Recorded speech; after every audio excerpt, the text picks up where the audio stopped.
नमस्कार दोस्तों, कैसे हो आप लोग। आज हम इस वीडियो में सेंट्रोइड ज्योमेट्री चैप्टर से सेंट्रोइड कंसेप्ट से क्वेश्चन प्रैक्टिस करेंगे, जो लास्ट वीडियो में हमने कंसेप्ट पढ़े उसके बेसिस पे। तो देखो भाई, पहला क्वेश्चन है the point A of A triangle. कोई ट्रायंगल है ए बी सी, उसका ए पॉइंट है।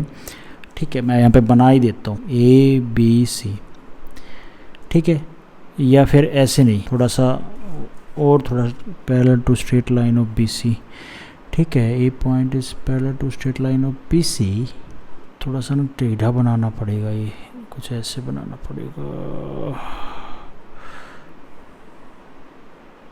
ये हो गया triangle A B C.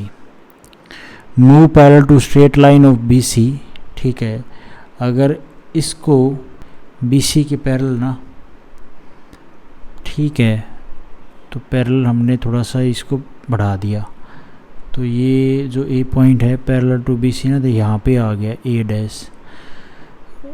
Straight line B C which and among the following also move along the straight line parallel to B C. तो जब ये यहाँ पे डिगेगा तो ये हो गया, इससे मिल गया। ठीक है, और ये अपना यहाँ पे,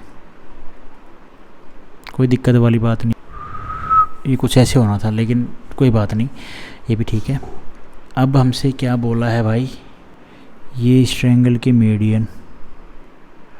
तो ये भी जो मीडियन है ना, ये जो मीडियन है भाई, और इस ट्रायंगल के मीडियन ये बीसी तो सेम ही है ना, तो ये मिड पॉइंट तो इसका सेम ही रहेगा। इस ट्रायंगल की मीडियन ये होगी। जब इसको सरकाया ए पॉइंट को बीसी के पैरेलल, तो जब हमने बीसी और एसी से मिलाया तो इसकी मीडियन भी यहाँ पे आई। ठीक है, ये मीडियन होगी तो सीधी सी बात है, यहाँ पे कहीं अपना क्या होगा, जी होगा, सेंट्रोइड।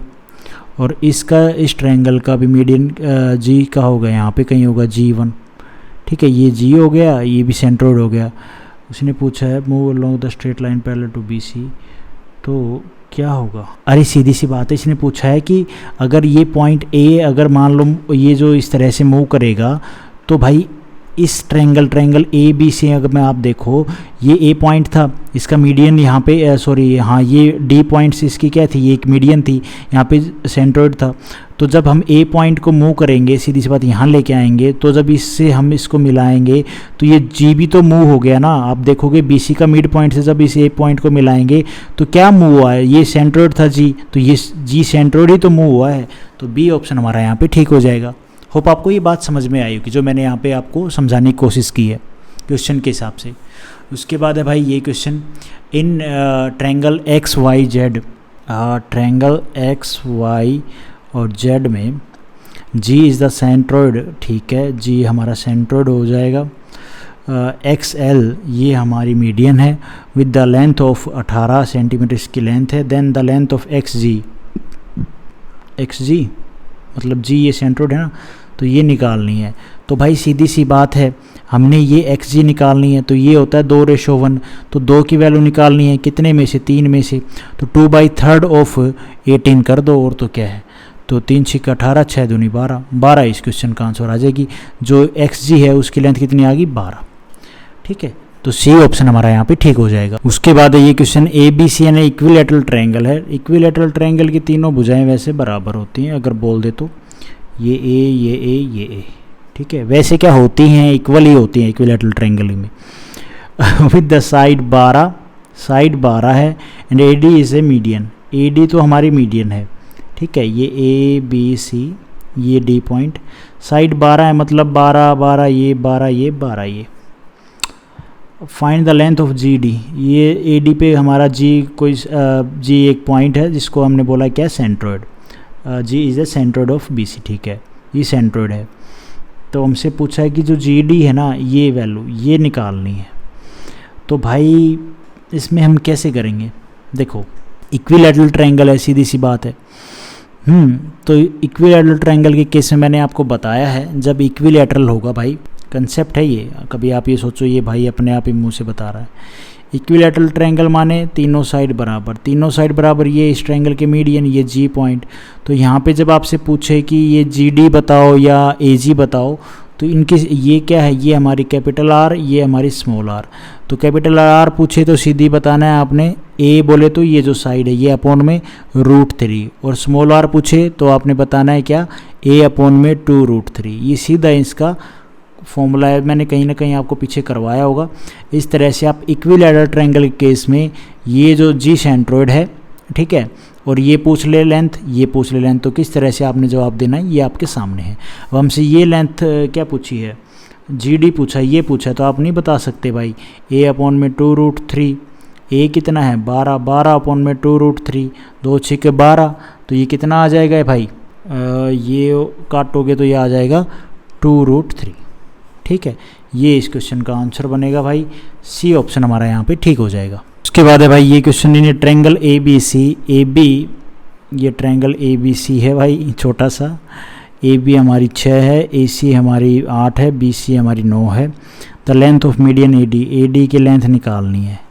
तो ये मैंने आपको अभी पीछे कंसेप्ट कराया था, देखो ए डी की जो लेंथ आ रही है, ए डी कहाँ से हमारी, कौन से वर्टेक्स से, ए से, ए के साइड में दोनों साइड ट्रायंगल की कौन सी हैं, 6 और 8, तो 6 का स्क्वायर प्लस में 8 का स्क्वायर बराबर है 2 ए डी ना, ए डी का स्क्वायर प्लस में 9 बी सी का हाफ, बी सी का हाफ का स्क्वायर, ठीक है। तो यहाँ से ए डी निकल जाएगी, 6 का स्क्वायर 36 प्लस में 8 का स्क्वायर 64, ये हो जाएगा 100 बराबर है 2 ए डी हमें निकालनी है, ठीक है भाई। ये बी सी का हाफ, बी सी है 9, 9 का हाफ कितना हो जाएगा भाई 3, सॉरी ये हो जाएगा 4.5, 4.5 का स्क्वायर करना है, ठीक है भाई। या फिर आप ऐसे कर सकते हो, बी सी क्या है 9 अपॉन में 2, इसका स्क्वायर कर लो, 9 नहीं में 81 अपॉन में 4, 2 से कट जाएगा 2 दूनी 4, मल्टीप्लाई करोगे तो ये आ जाएगा इधर ए डी का स्क्वायर बराबर प्लस में 81 अपॉन में 2। कोई मसला ही नहीं है, कोई मसला नहीं है। ये 2 ए डी है, ठीक है। ये इसको 2 से ये कट जाएगा 50 बार, तो 50 माइनस में 81/2 इक्वल टू ए डी का स्क्वायर। अब एलसीएम ले लो यार, 2 एलसीएम ले लिया, ये 100 में से 81 जाएगा, कितना बचेगा रे, 100 में से 81 जाएगा तो 19 बचेगा, 19/2 बराबर है ए डी का स्क्वायर, ठीक है। 119 कहाँ गड़बड़ की है, ये प्लस का है,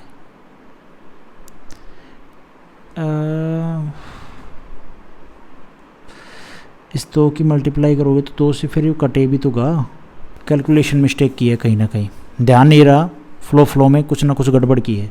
गड़बड़ पता है क्या की है, ये जो 2 था ना, ये था ऐसे 36 प्लस में 64 बराबर है 2 ए डी। ये जब 2 को बाहर निकाल लिया तो अलग अलग काम क्यों करता हूँ यार मैं भी, इस 2 से ये हो गया 100, ये 2 ए डी स्क्वेयर प्लस में 9 बटे में 9 का स्क्वायर करोगे 81 बटे में 4, तो इस 2 से आप पूरे 2 से कटेगा ना, 2 से 2 ये 50, तो ये हो जाएगा 50, ये इधर आएगा 81 अपॉन में 4 ए डी का स्क्वायर, ठीक है।